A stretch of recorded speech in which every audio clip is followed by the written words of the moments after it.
So on this week's episode of Be More Super, the podcast, we've got an awesome actor, producer, writer, and a Broncos fan. It's Vicellous Shannon. Vicellous, welcome to the show, sir.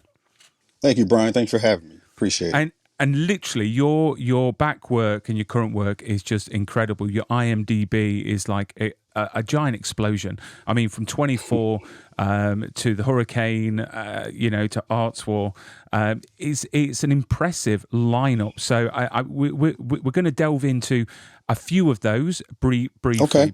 But before we do that, I've always been fascinated with actors because it's one of the most competitive industries to get into, and you've got to have a lot of resilience.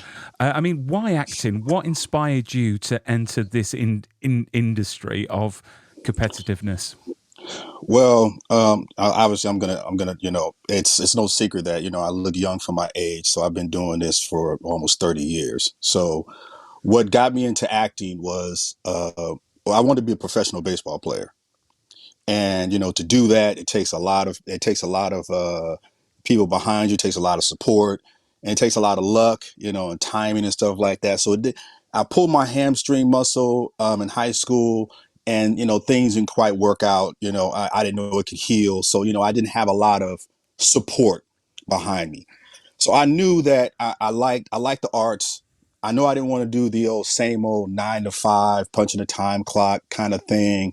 So ironically, I liked watching movies and TV shows, and one of my favorite shows at the time, and still is Sanford and Son. I don't know if anybody's ever heard of that. No. And so, I watched that show religiously to this day.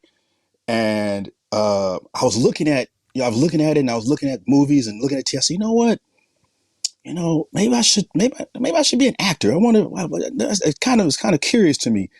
And a friend of mine said, "Yeah, man, Vi, you're funny, man. You have a great personality. You should do that." I said, "Okay, well, I was like, what do I need to do?" And this is where ignorance is bliss. It's the thing about acting or anything you want to do is 90% of it is passion.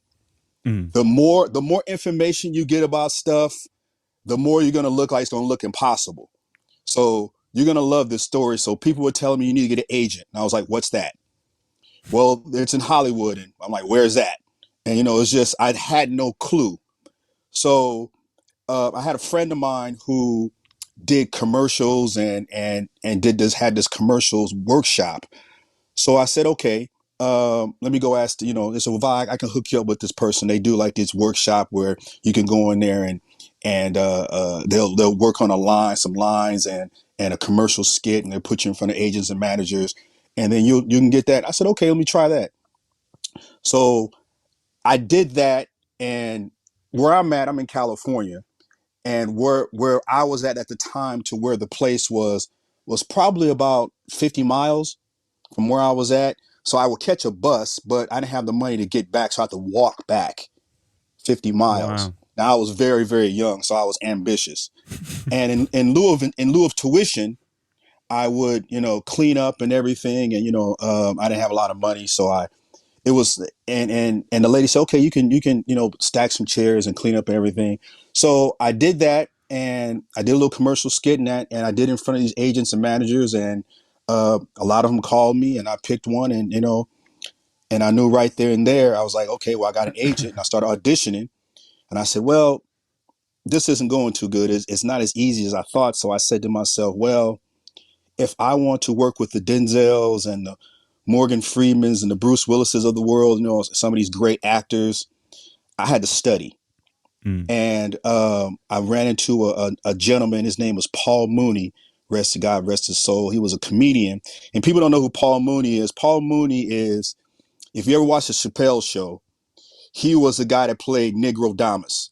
He was he was a great comedian.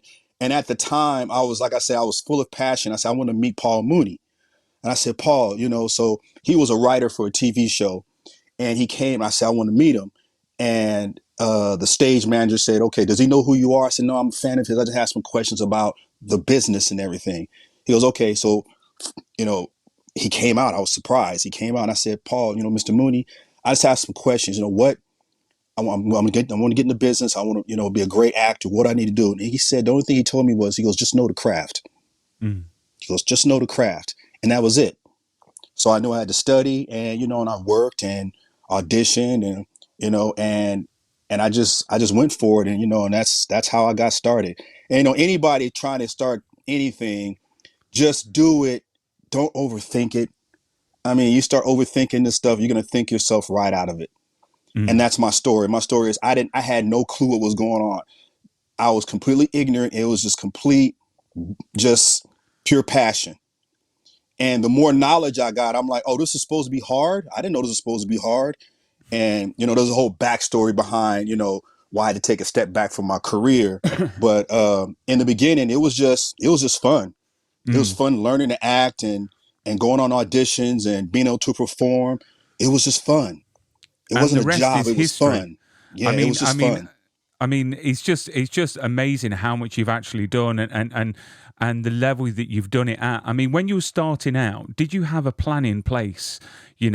Of you starting out, of where you wanted to go with your career, and do you still have a plan now of what you want to achieve within the industry?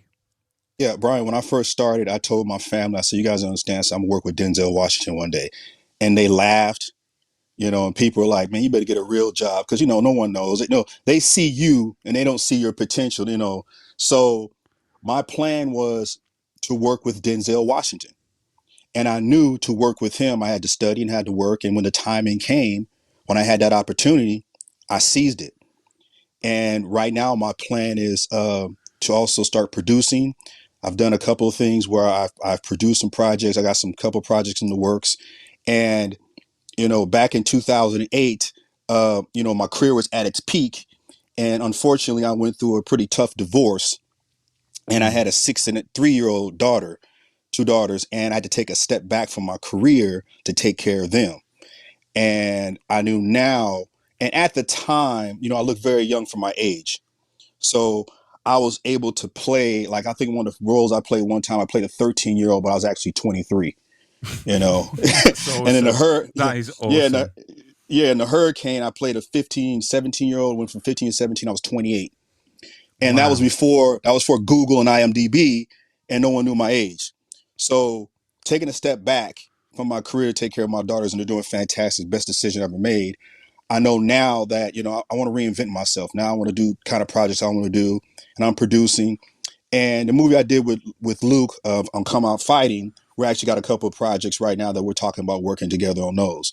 So that's my plan. My plan is to produce and also be in front of the camera and do the kind of projects that I'm passionate about.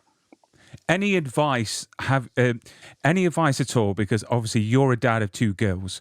I've got two little girls myself. They're very young. Hmm. Any advice that you'd give to another dad on any pitfalls of bringing up two girls? Uh, just love them. Mhm. Just love your daughters, and they'll figure it out. And understand that you're their dad. Mm. They need their dad. You are the man in their life. They're going to compare. When you hear young women going through things, you never hear they have mommy issues. They Mm. have daddy issues, and they're going to constantly want the approval of their father. And be honest with them. Talk to them about sex. Mm. Talk to them about everything. Just be there. Mm. They're obviously they're gonna go, well, Dad, you don't know what you're talking about because you're an old man and blah blah blah. They're gonna go through all that, but they'll figure it out. Just constantly be there. I just got a text message from my daughter the other day, and she said, Dad, I just want to say, thank you for being there for me. Thank you for being my Mm. dad. Thank you for believing in me and helping me out. And your job as a father is to not only with your girls but with your sons too. You gotta introduce them into manhood, Mm. introduce them into womanhood. And, they're going to mess up. Mm. And, we all do. Nobody's perfect. But if you just love them and be honest with them, they'll figure it out. I They'll mean, figure it out. it makes all the struggles through bringing up kids so worth it Hmm. when you get a message like that your daughter Yeah. sent you. I mean, it's Oh, just it a was godsend. It just, really, really is. it was I mean, beautiful. with this industry, there's lots of ups and downs. There's Hmm. there's lots of rejections as well as offers. So how do you keep motivated and moving forwards? Don't take it personal. Um, Understand that your dreams are your dreams and your goals, and it's not easy. And it's a great line that Tom Hanks said in what's that movie, League of Their Own, where he said it's the hard that makes it great. And you have to love acting. You have to Mm, love the business. When I say love the business, meaning anything that's worth getting, if that's hard to get, the payoff is bigger. mm, Anything that's hard to get, the payoff is bigger. So that's what you want. You don't want it to be easy, because you know why it's going to be easy. If it's easy, you're not going to appreciate it. That's why a mm, lot of people take it for granted, and then they're hot one minute. They think they're always going to be like that, and then next thing they disappear because they get full of themselves. So mm, it's really about studying your craft, watch movies, stay passionate. You're gonna have down days. You're gonna have days where this sucks. You're gonna mm, doubt yourself, and that's gonna happen. But welcome to being a human being. mm, You're gonna, and then you're gonna have days where everything is going to go your way. Life is full of seasons. You're gonna have seasons where everything's going great. You have seasons where this sucks. mm. But you got to keep going. You got to Definitely, keep going. definitely. I mean, I've got to say, I mean, you must go on auditions and get roles brought to you. I mean, how do you choose your roles? What does a role have to get your creative juices going and get excited about it? Money. No, just Well, well, no. well, it's a job at the end of the day, isn't it? Yeah, it is a job at the end of the day. But the surprising enough, I don't get a lot of offers. I haven't auditioned. The audition game has changed since COVID. Mm, I mean, since COVID, now you have self tape. It used to be a thing where you walk in and you audition and you be in front of the casting director and you go to the producers and you go through this whole process, and that was great. Now with the self tape, you have to be a camera expert, a lighting expert, and all this other kind of stuff. And so, for me, that's why I said right now I'm not really auditioning, because the kind of roles I want to do, they I'm in a catch-22 situation, Brian, where I'm too young to play my age, but I'm too old to play how I look. That's what they think they mm. see now with Google and IMDb. They see my age and they say, oh, okay, yeah, he looks 52. It's like, no, I don't. I don't look 52 at all. It's just they think they see it. So for me, I had to just do it myself. I mean, fortunately, I've had a long career and I have a lot of credibility where I can make that transition into Mm. producing and doing my own projects. So that's where my passion is right now. But in the past, I never really got a lot of offers. I really had to like really read and fight for everything that I got. I wasn't offered the Hurricane. A lot of big roles I wasn't offered. Uh, I would say I might have been offered maybe 3 or 4 roles, maybe where I just got a phone call. But normally I had to go in there and read. I suppose as well that going after a part, I suppose, is a lot more rewarding when you actually Hmm. get it, because you fought for that role because you care about it. And I want to touch on the wonderful film, The Hurricane, because Yes. literally this is in my top 5 films of all time. Because Denzel Washington is like he's got the Midas touch. The Hurricane, Remember the Titans, amazing movies because of what they're about and what they stand for, and I think they're just incredible. And this obviously this film is about Rubin the Hurricane Carter, which you Yes. know is an amazing story.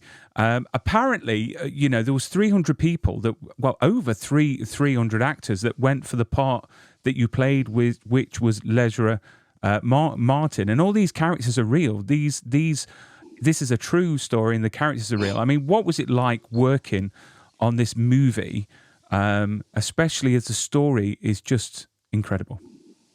Yeah. I mean, well, Denzel Washington is a master craftsman. Mm, I mean, he's probably one of the best ever, in my opinion. Very humble, very generous, uh, just a great human being. Talented. I mean, the adjectives can go on and on and on. What was it like working on this role? I mean, when I got the call that I was gonna, there's a role opposite Denzel Washington, I said, "Oh, this is mine." Everybody just might as well get out the way. And at the time, I met with Norman Jewison, who's a director, and to work on that, because that's you're working on a whole nother level now when you're working with Mm, Denzel and Norman Jewison, and you have this huge budget, and it's a studio film. I had never worked. I've done a lot of projects, but not at that level. And it was just, fortunately, I was ready. mm, And that's the thing is, it came at the perfect time. I was thinking I was about 8 years in the business. I was working a lot. I studied. So when it came time to work, it was about the work. Yes, Denzel was Denzel, but when it's action, when it's that director, this action, all that stuff goes out the window. It's mm. really about the work. And Denzel was so generous, and he became a great friend. Uh, Gave me a lot of advice, So, and so would you like to take home a piece of film history or TV history into your own home? Find your own piece of magic with Prop Store, the world's leading auctioneers of film props, costumes, and more. So check out propstore.com or follow the link in the description of this video. And while you're doing that, why don't you use our special code? Our special code will give you 10% off anything in the Buy Now section. And the code is easy to remember. It's Brian10. That's BRYAN 10. And it's just above the finger, just here. Use that at the checkout to get your 10% off. That's propstore.com. when you work, there's a saying that you can't get ahead working with scrubs, Mm, and when you work with the best, that's what happens. It's everything is on another level. Everything is much more appreciated, and you just, with anything else, you just take it seriously. It still comes down to the work. You still got to do the work as an actor. You still got to know your character and your lines, because like I said, I tell any actor, preparation is 90% of acting. mm, If you don't know what's going on, tell the 10% is talent. That's great. But if you're not prepared, you don't know what's going on, you will be intimidated by all the stuff's going on. You don't know your lines, you're lazy. Trust me, I've worked with actors, and I'm not going to put any names out there that, on a whole nother level, they didn't know their lines. I'm going, what are you doing? They just walk through the scenes, and it's just, and through the magic of editing, you're like, and you see the final cut and go, where was this performance at? I didn't see this, but that's that's what it is. And I just it was just an awesome experience. Denzel is an amazing talent, and he's gonna do okay in this business.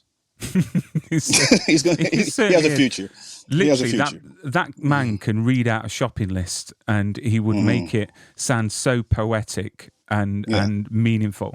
But how do you prepare for a role like this? Because obviously, if you go into a normal film that the characters have been created, that's one thing. But this is an actual real person, Right. that lived this life and walked this, this walk. I mean, what did you do to prepare for it? Did you meet up with Lesra?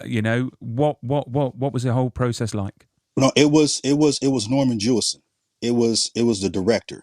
Mm, He fought for me to get on this movie. And the thing is that remember I said that as a baseball player, you gotta have support, and you have to have a machine behind you. That's why a lot of people, they win Oscars, they get nominated and stuff like that. They have a machine behind them. They have the mm, studio, they have the backing. What Norman did was he goes, Vi, well, Lesra had a thick New York accent. It was real thick, because after reading the book and everything, I said, okay.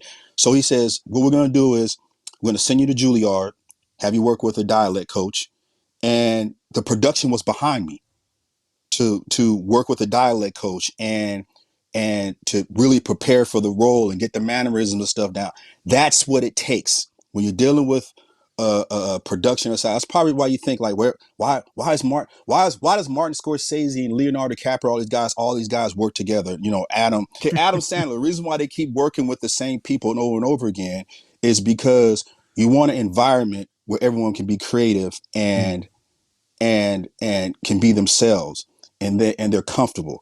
So the reason why that movie, that was such a great experience, because on that level I went, okay, this is what it's supposed to be like when you have the studio behind you and the director behind you.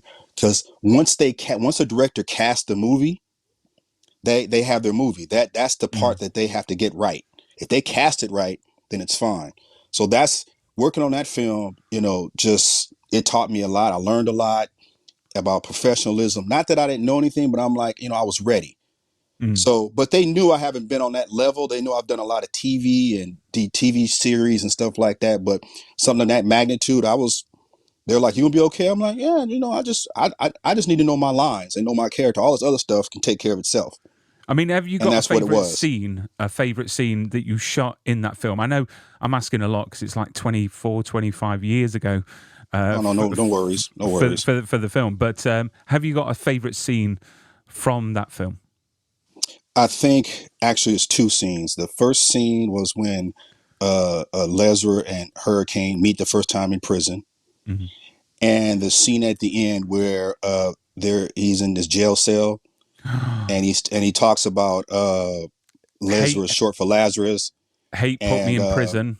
yeah, Love love will brought me out. Yeah, bust me. That yeah, personally is my favorite yeah, scene as well, yeah. because I've got to say your acting in that. It was just jaw dropping, and I felt every single word, and it just, oh, mate. Do you know what? I'm not ashamed to say, but I get quite emotional in films, and I'm not afraid to cry. You know, that is Well, that's what you're supposed to do. Yeah, you're one affected. thing I have taught my girls as well is not to hide away from your emotions. Let Hmm. your emotions be, and that scene always gets me in tears. It really really does. From the moment that tear falls down on your face, and he puts his hand through them bars to you. Yeah. It's just magical, and it's just amazing that that could be caught on screen.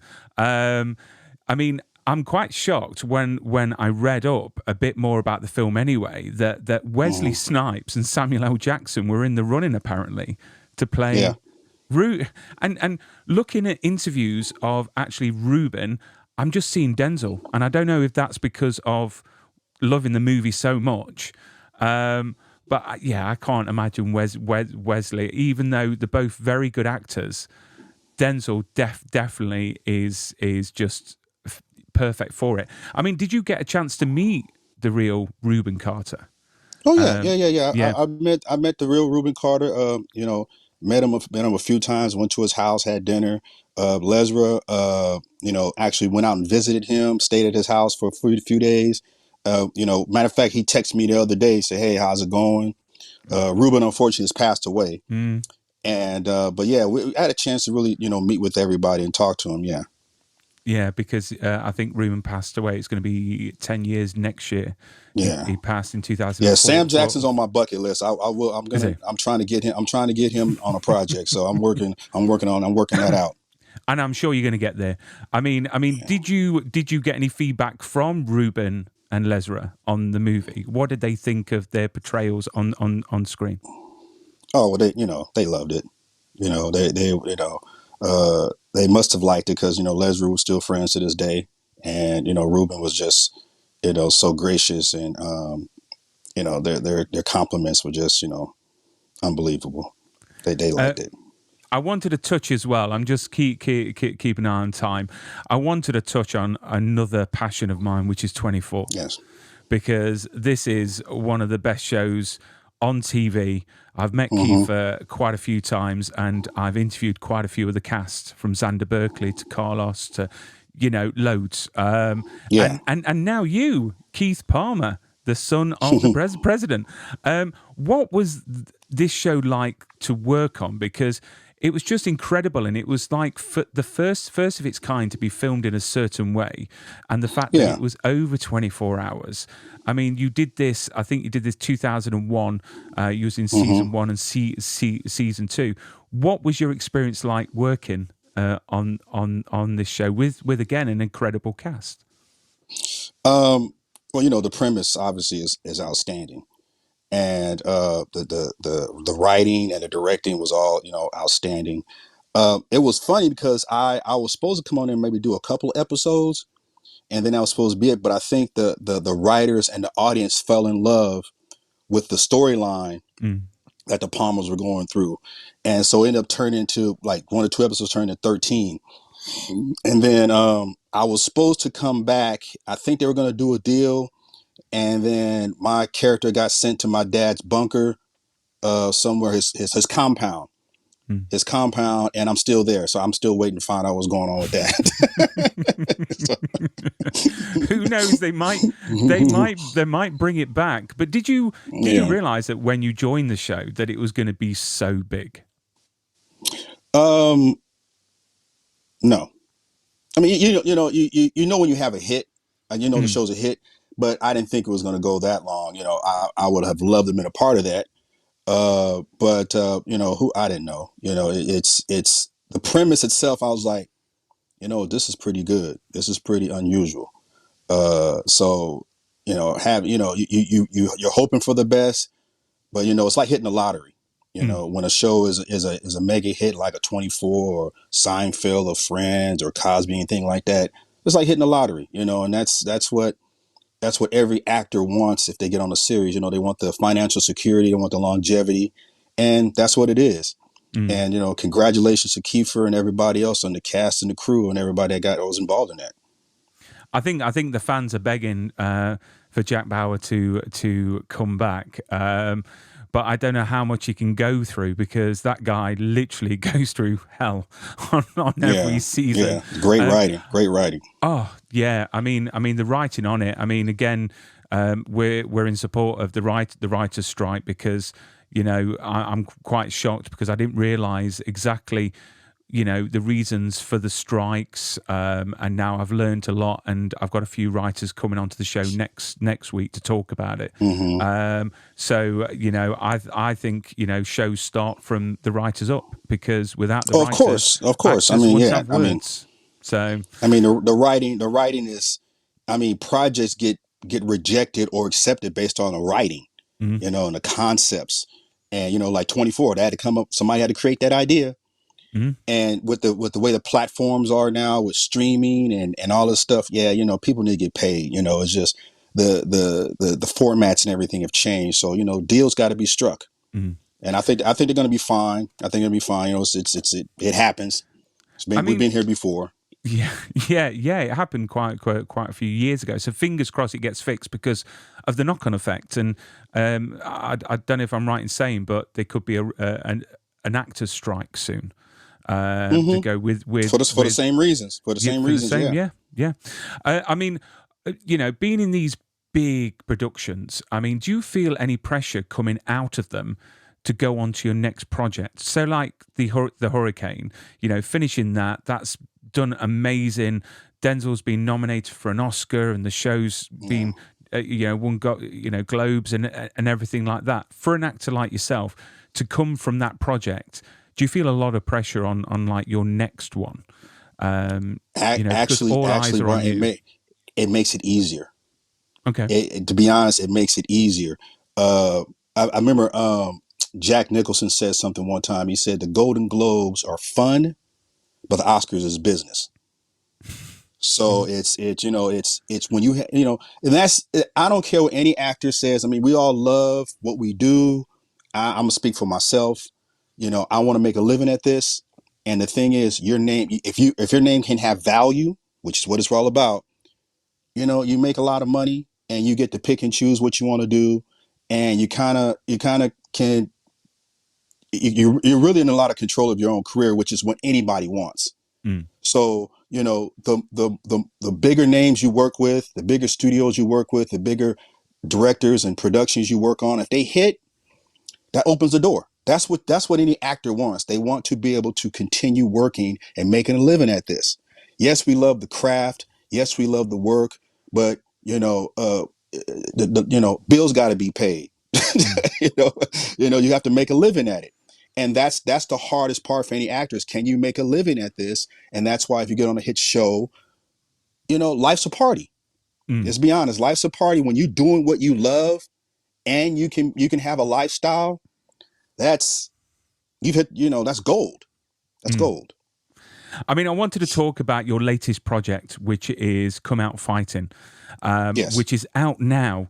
I've been meaning to watch this all week, and literally Hmm. something's always cropped up. I went to go and see the Flash premiere earlier on in the week in London, and then I've had issues with the girls. So literally straight after this interview, I'm watching it. So Okay. I'm really, really excited. Again, great cast. Can you tell us a Yeah. bit about the movie and what it's about? Well, it's about it takes place during World War II, and you have this black squad. They're the 761st Battalion, their first all black battalion during World War II. And what happens is one of our commanders gets trapped behind enemy lines, and another fighter pilot who happens to be white gets shot down. So he's going to rescue him, and they both get trapped by Nazis. And my character, Sergeant Thomas, they have to have acquisition orders from George Patton to be able to go, because it's all black battalion. You know, at that time the army was segregated, so they had to have permission to go on this rescue mission. And my character is kind of instrumental in kind of finessing that thing to get that done. And my character is Sergeant Thomas, and he's in the mailroom, so he's a very charismatic and he's charismatic and smooth talking, and he kind of goes to Dolph Lundgren's character and goes, General Patton, right? You guys hung out, I think you can push this through a little bit.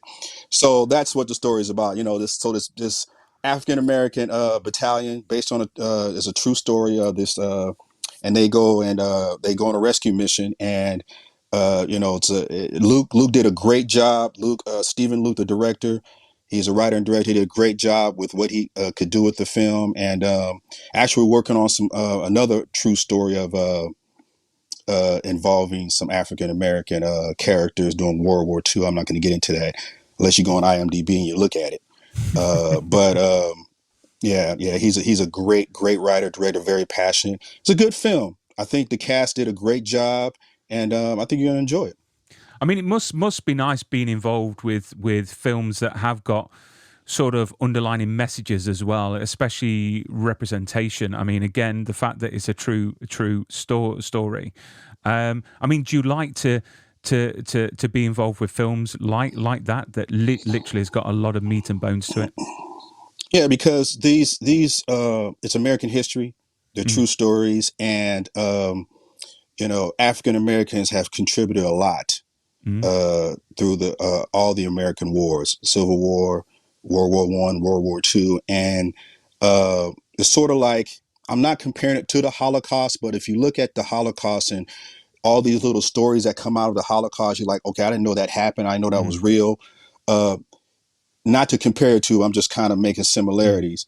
That during the world wars, African Americans contributed tremendously to the freedoms of this country. Where the only thing that's sad is that even though they give their blood, sweat, and tears for this country, they come back and get treated like second class citizens, mm. and that's a shame.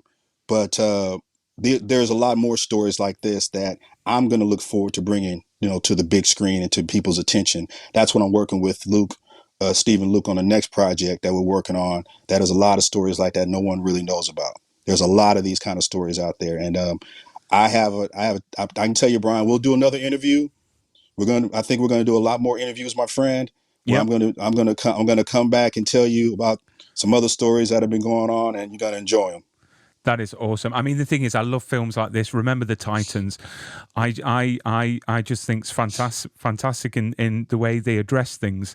I mean, you've been in this industry for decades. What's been the biggest change from when you joined this industry to now that you've noticed? The biggest change, Mm, the audition process, and I mean, obviously the streaming. mm, Netflix they're becoming studios now, and Amazon and Hulu, and everybody turning more to streaming. The going to the theater is kind of a thing in the past. It's kind mm, of fading out a little bit. Um, But I think the biggest, from an actor's perspective, it's just the audition process.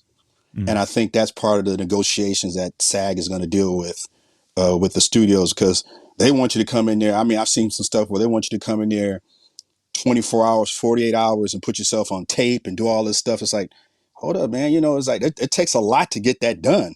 Mm. And, and then it's a process. It's like, are we going to get paid for this? Because that's a lot of work, so it is, especially if you can't do it yourself. You have to go to a studio that has the lighting and has the readers. And that's the one thing I'm telling you, Brian, that's just so, COVID just changed a lot. It changed a lot.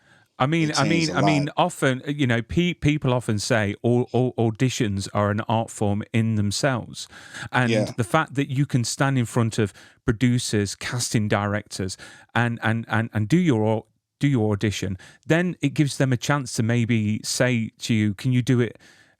a different way, and it gives them a chance to maybe, because you get one shot on a self tape and that's it. I just think they should bring it back, because it sounds like a lot of work. It really does. I've got two more questions. What's been personally your crowning moment in your career that you would say, this is the one thing I'm really proud of? Oh, the hurricane. The hurricane. It's one thing to have a goal. It's another thing to fulfill it. And then, me and Denzel were able to speak at the UN because of that. We gave a speech at the UN, and, we went on Oprah, and, he let me fly on his private jet with him, and, Wow. he let me order whatever kind of food I wanted that was there waiting for us. And he just became, just a great, great friend. And I had a project that me and him were supposed to do together, but through my lack of knowledge, it kind of fell through the cracks that he wanted to do it. But I'm gonna bring it back to him. He maybe he'll catch this one day, and I'm gonna catch up with him. And go, look, man, remember that thing I told you about? We're gonna do this. But that was my crowning moment. That was, to have a big goal like that and to have that come true. Anything's possible. Anything is possible. You keep trying. Anything's possible, man. Definitely. I mean, have you kept anything from any of your projects as a memento? Do you keep scripts? Do you keep any props, costumes? Yeah, that was the one thing. That was one thing about I did a film also with Danny Glover called Freedom Song, and Phil Robinson was he wrote and direct Field of Dreams. Yep. And that was a movie I did about the civil rights movement. And the one thing, the classy thing that they both did was they had these scripts made into books with all the pictures and the script and the cast and crew. And see, when you see stuff like that, you're like, okay, this is class. This is really classy. And it's like, it's a book. So I have momentums from that. And, I have all the when you have your chairs, you have your names on the back of the chairs. I have all those things and little stuff like that. I should do like what De Niro does. I think in all his contracts, he gets to take whatever he wants from the film. So maybe I started putting that in my contracts. I often get actors that say, they can take the clothes, but they've got to buy them. But I think it's crazy, because I actually collect film props and costumes. I've got Keith Sutherland's costume from 24. I've got a Superman crystal. I've got all sorts. So which my wife keeps on trying to get me to sell. But Vicellous, you've been a great guest. It's been an absolute honor to have you on, and I look forward to having you on again in the future to talk about your other projects, because it sounds like you're a very busy man. Right, look after yourself. I look forward to being back on. Definitely. Keep safe and stay super, my friend. You too. Thank you, sir.